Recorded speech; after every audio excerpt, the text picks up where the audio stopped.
Mr. Chair. I don't know if it's an honor for you, but it is a pleasure for me, because this is an opportunity for me to pay tribute to the intensive care specialists we work with. We work with them on an everyday basis, and we appreciate their great work and their great friendship too. I'll be talking about the subject which has been set, and it's the heart, which is called the Carmat heart. It's a bioprosthetic heart, and in the course of my presentation you will become familiar with these different terms. The subject of our presentation today is heart failure and end-stage heart failure. And the ideal treatment is a cardiac transplant, because that's a sustainable long-term biological solution and has been proven to be so. But you know that less than 10% of needs can be met with available hearts, that is available for transplant. So we surgeons and you intensive care specialists, when you have a patient in a state of heart failure, you have a situation where there is no immediate solution for 9 patients out of 10. We don't have anything where you may have, say, artificial valves or other prostheses that you could use for other problems.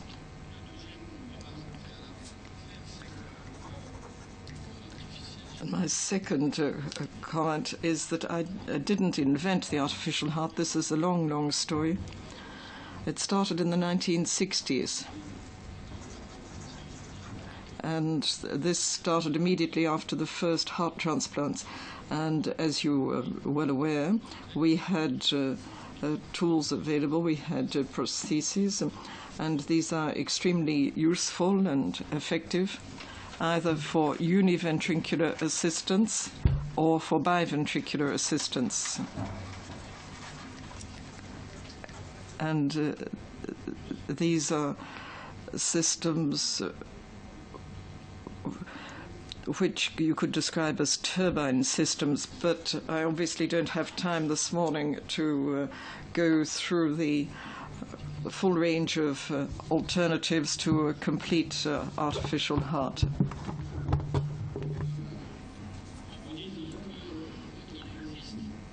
What I can say is that at the moment, and for quite some time now, we have had a replacement prosthesis, a ventricular replacement prosthesis, and this is a CardioWest device. It was Jarvik's invention some years ago, and the basic principle is quite different from what we have here. It's an artificial heart with a system or an energy source which is compressed air, so you need to have a compressor. And basically it's a console which you can see here.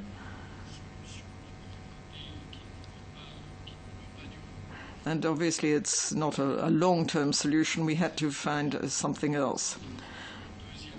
What I'm going to be talking about is the second generation after CardioWest.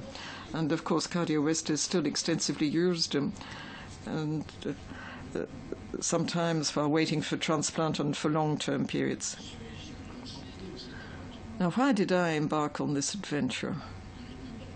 It really is an adventure. We have to go back some 35 years. It's not yesterday, it's 35 years ago.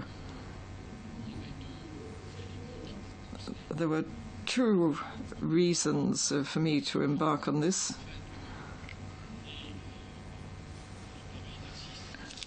First, the assistance devices that I've just mentioned, the prostheses, had problems. There were problems of Chemo Compatibility, and there were risks of hemorrhaging if you gave too much anticoagulant treatment, or thrombosis if you didn't give enough. So that was the main problem. And I had an advantage in that in the past, and this really does go back a long time ago, I had devised a specific solution which was making what we called bioprosthetic valves using biological material. And these bioprostheses had been around for a long time, and the great advantage was for hemocompatibility. You know that once you get past the first 2 months, you can stop anticoagulant treatment and you don't get any clot formation.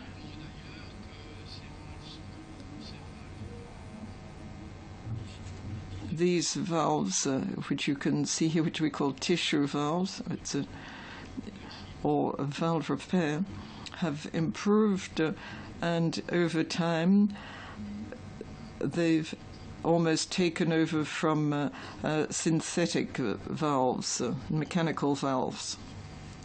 And you can see here that there is better performance for either valve repair or bioprosthetic valves. And this is better performance for thromboembolism. As is the case in every other field of life, you don't do things by yourself.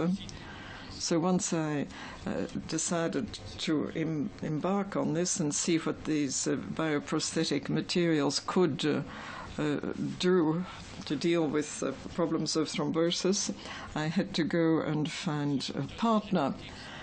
And I wanted to have a French partner, because all the research which I had been done had been used by Americans, and I'd found that a fairly difficult situation. I used to see hundreds of jobs in the United States and in California instead of having them here in France, because I hadn't found a partner in industry in France. So when it came to the artificial heart, I said, okay, that's enough. And I was lucky enough to meet Jean-Luc Lagardère. I had treated some of his friends, and he said, okay, well, we have to stop this. And I said, okay, I want to make an artificial heart, but I want it to be French. And I really liked this slide. I didn't do it because I wouldn't have put a photograph of myself in it if I'd done it. But this is to pay tribute to Jean-Luc Lagardère, who was a great leader of industry, and unfortunately he has died. And he immediately agreed to move ahead together on this project. And this is basically how things happened. It started in 1980. And we didn't have Jean-Luc Lagardère on side there. I worked with another company first called Setim. And we had to provide evidence that it was worthwhile working on a human model. So for the first 15 years, I basically worked on animal studies, doing prototypes so as to produce evidence of the feasibility of the project.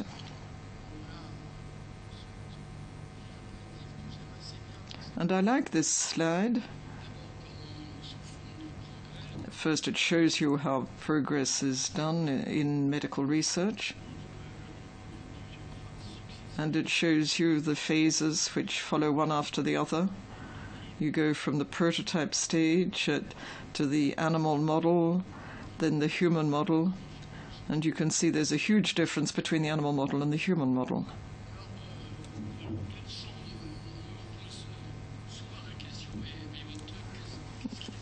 Now, I'm often asked what's so special about my thing here, you know, what's so original about it. Sometimes you get great praise in the press or great criticism in the press. Well, the technical answer to the question, and here we're with professionals, medical professionals and technicians here.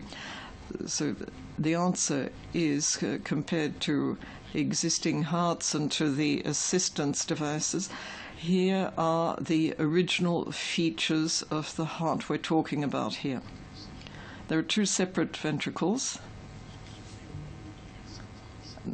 pulsatile pumps. That's important for the type of circulation you want. And you can find that with others too. But what we did was to have biological content inside the heart. So if I were just to give one key feature, the main feature of the heart is that it was the first heart in the world to be a bioprosthesis. Inside, you have blood in contact with biological material and not with synthetic material. And these are like bioprosthetic valves. These are biological materials used.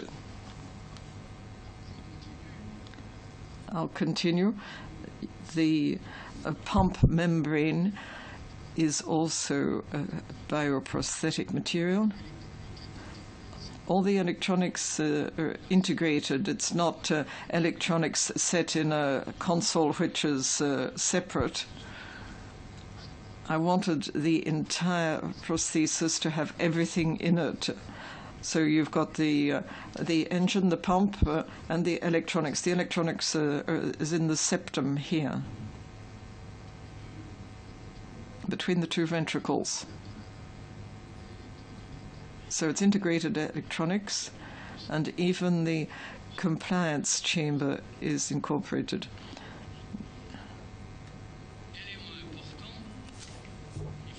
An important point is that you mustn't go beyond the space which nature provides. In other words, the space of the pericardium. The entire device has to fit into the space of the pericardium. So these were the technical specifications which I gave to the engineers when we set up our work. And you can see that it all fits into the pericardial position there. Here we have an animated image. Everything which is mustard-colored there is bioprosthetic material. It's biological material. And once again, this is for reasons of hemocompatibility, which is the key feature. Another feature is that the motor pump groups are integrated in the prosthesis and not separate in a console which is outside the body of the patient. Everything is integrated. The natural valves are obviously bioprosthetic, and the joins are bioprosthetic. Everything inside is bioprosthetic. So I think that's probably enough information on that for the moment. Now, I'm quite proud of this because we wanted to make sure that the compliance chamber wasn't outside. It had to go around the heart, and you can see that the movement between the beats means that you have the impression, when you put your hand on it, that you've got a heart there. There are obviously anatomical constraints, and they were major constraints. It's all very well to tell the engineers, okay, you have to put all that within the space that nature gives you with the pericardial position, but it's another matter to actually achieve that. Here you can see the simulation with the animal model. You've got the outline of the human chest there, of the thorax. And you can see that with these reconstructed images from scan and MRI imaging, you can see that it was difficult to design the geometric shape so that it could be fully incorporated into the pericardial position. Obviously, with modern techniques of visualization, we made great use of them, and they were of great assistance.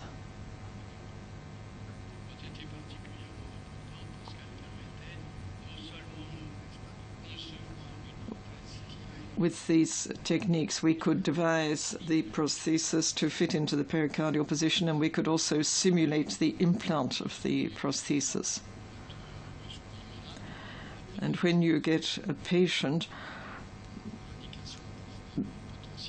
when you have a potential indication, the first thing to do is to see whether the prosthesis will fit the patient's particular morphology. And so with the patient screening, we can see that with this patient here, we could do a virtual fit study and see that it would fit. There was no expansion of the prosthesis outside the pericardial position. I'll see if I can go over some of the technical points which could be of interest to you. And there's a point which is very important and which is a difference compared to previous prostheses, and this is what we call medical regulation.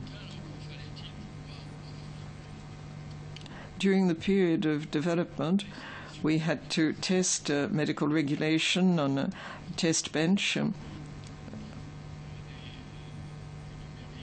this was well before the digital era, and this was the hydraulic test bench which we had. And it's designed to show pulmonary circulation, systemic circulation, and bronchial shunt too. So this artificial circulation was set up on a mobile bench, and underneath there was the connection to the artificial heart. This was when it was being developed.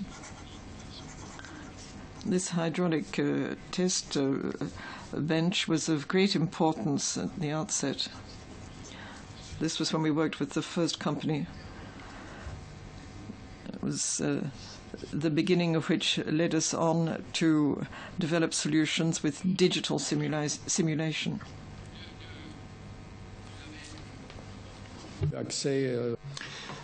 Now you have probably heard of a number of different prostheses of these types, and generally they are based on the piston principle. The piston moves and thus displaces either intermediary liquid in a hydraulic system or an activation membrane. And very quickly I came to see that we wouldn't truly be able to reproduce the physiological contraction of a heart with such a system because of the rapid rise in pressure involved, which meant that the bioprosthetic valves would gradually be damaged over time. We had to develop, in view of this, algorithms that would enable us to truly reproduce the type of contraction that you find in a heart, and which is known as viscoelastic contraction. It's not a sudden movement like this, rather it is a progressive one like this, and a contraction that goes from the tip to the base, and which is progressive, viscoelastic rather than mechanical then. And I'm sure that you can envision this quite clearly. The mathematicians and engineers were able to develop this algorithm, which enables us to obtain physiological curves which are non-aggressive. And I presented these curves as you see here. The two upper curves represent the pressure inside the prosthesis. So here you have aortic pressure, here pulmonary pressure, and here atrial pressure. And when you show these to a cardiologist and say, well, what is this? He'll say, well, that's a heart. And if you say, well, no, it's not, it's actually a prosthesis, the cardiologist will be surprised. We have actually managed to reproduce the type of viscoelastic contraction that you find in a heart. I'm belaboring this somewhat because, it may appear to be quite simple, but I just want to pay tribute to the engineers who were able to meet these specifications. Now, the second element, in addition to fitting as closely as possible with normal physiological characteristics, is the aspect of Chemo Compatibility.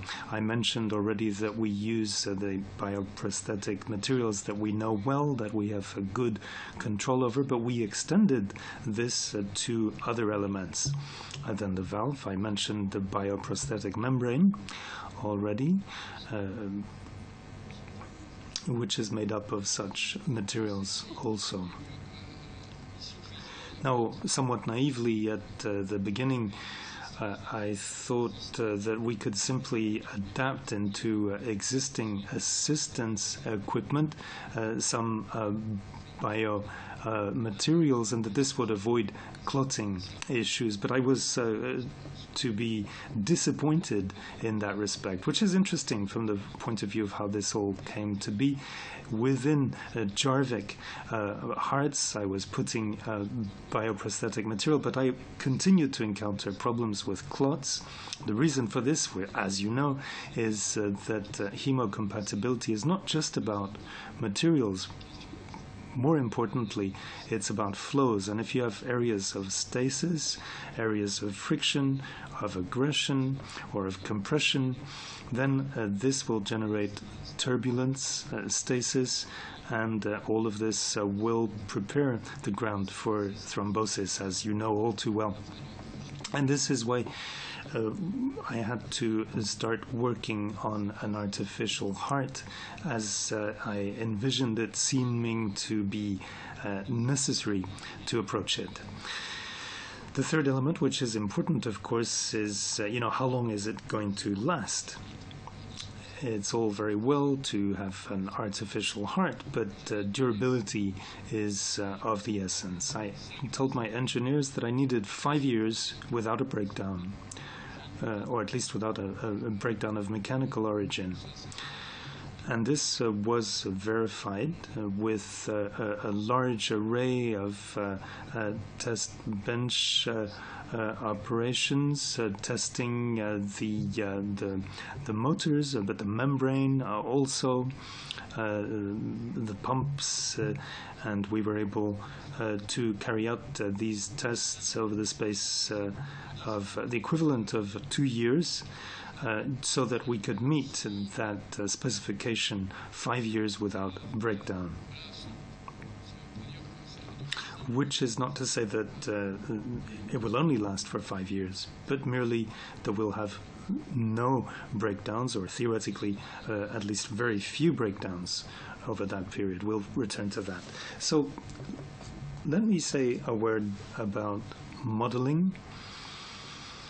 I mentioned already how important the digital aspect with imaging had been, our ability to carry out virtual implantation. We've now operated on 2 patients, and these are the preliminary studies that were carried out with them, and which showed that the CARMAT heart could be lodged without causing any problems or excessive areas of friction in their bodies.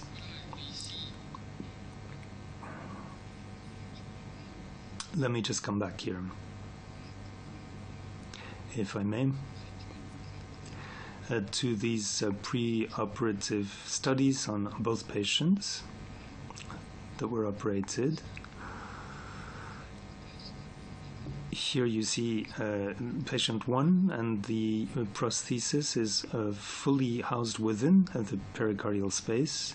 And you can see for the second patient, here the imagery. This patient is still alive and has returned home. In fact, this information has been made public now, and it's truly fantastic. Now, this slide for patients 1 and 2 highlights various items of information. I'll let you run through this, starting with age and other characteristics.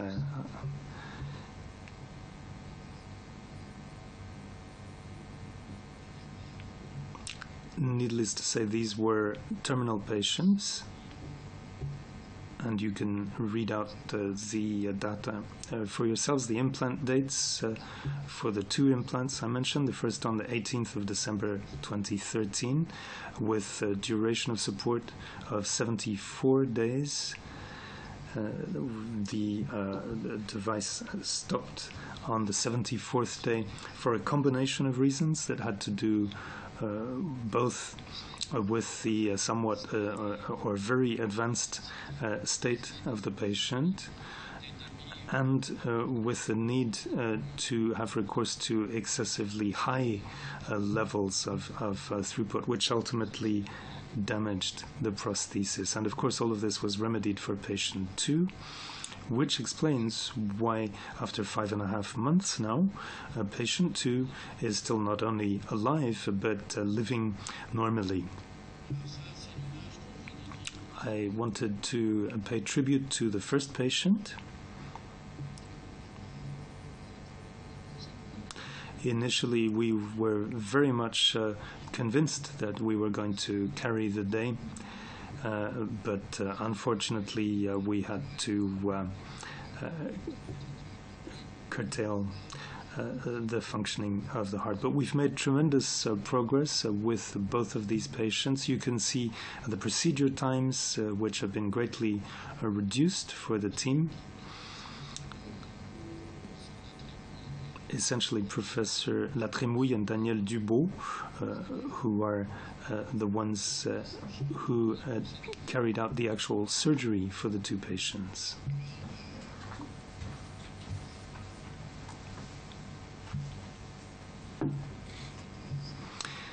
Now, living with a prosthesis that involves an external console was not part of the concept. Rather, we wanted the console to be inside the thorax and to have as little equipment outside of the body as possible, primarily batteries and a wearable controller that records the various parameters. In conclusion,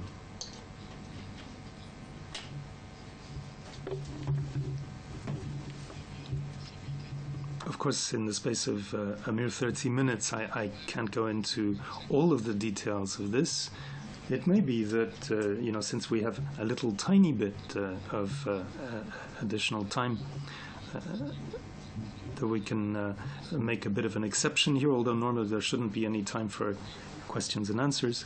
Since I wasn't able to cover everything, I would be quite happy to engage in a Q&A session if our chairperson agrees, although this has not been planned. I'll be happy to take part in that.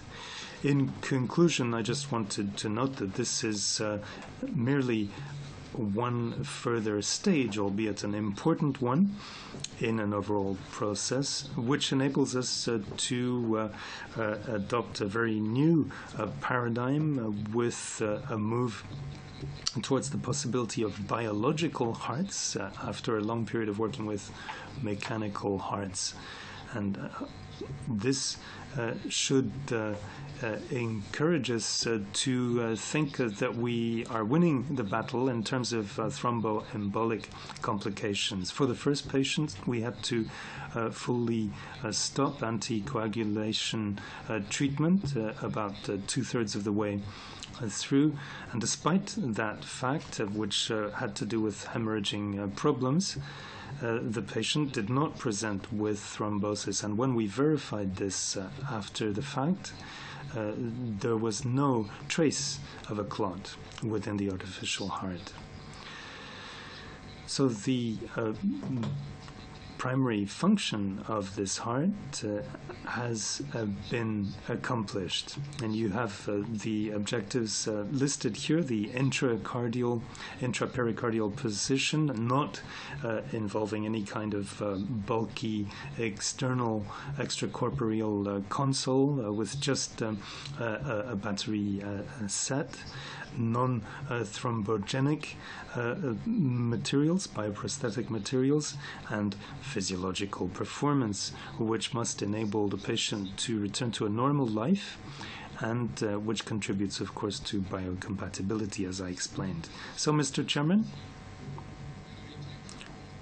if I may suggest this, we could perhaps have 1 or 2 questions. In any event, I'd like to thank you all for your attention. Mr. Chair. I don't know if it's an honor for you, but it is a pleasure for me, because this is an opportunity for me to pay tribute to the intensive care specialists we work with. We work with them on an everyday basis, and we appreciate their great work and their great friendship too. I'll be talking about the subject which has been set, and it's the heart, which is called the Carmat heart. It's a bioprosthetic heart, and in the course of my presentation you will become familiar with these different terms.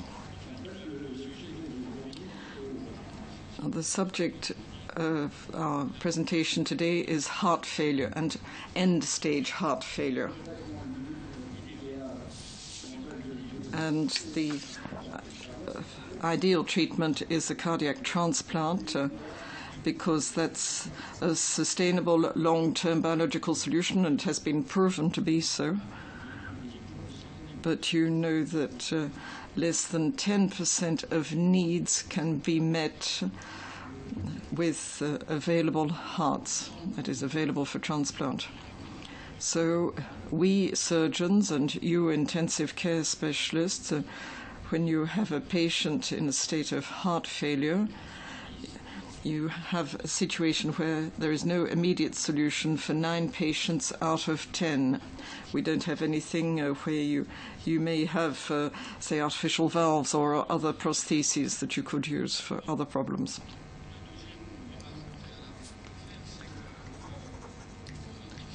My second comment is that I didn't invent the artificial heart. This is a long, long story. It started in the 1960s. And this started immediately after the first heart transplants.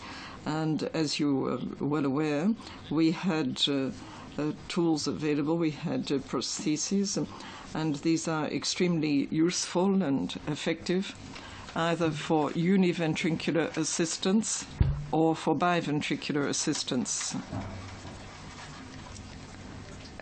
And these are systems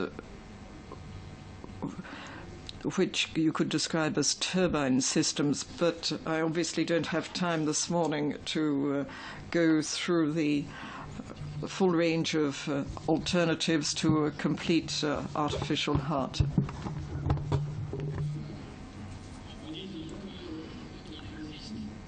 What I can say is that at the moment, and for quite some time now, we have had a replacement prosthesis, a ventricular replacement prosthesis, and this is a CardioWest device. It was Jarvik's invention some years ago, and the basic principle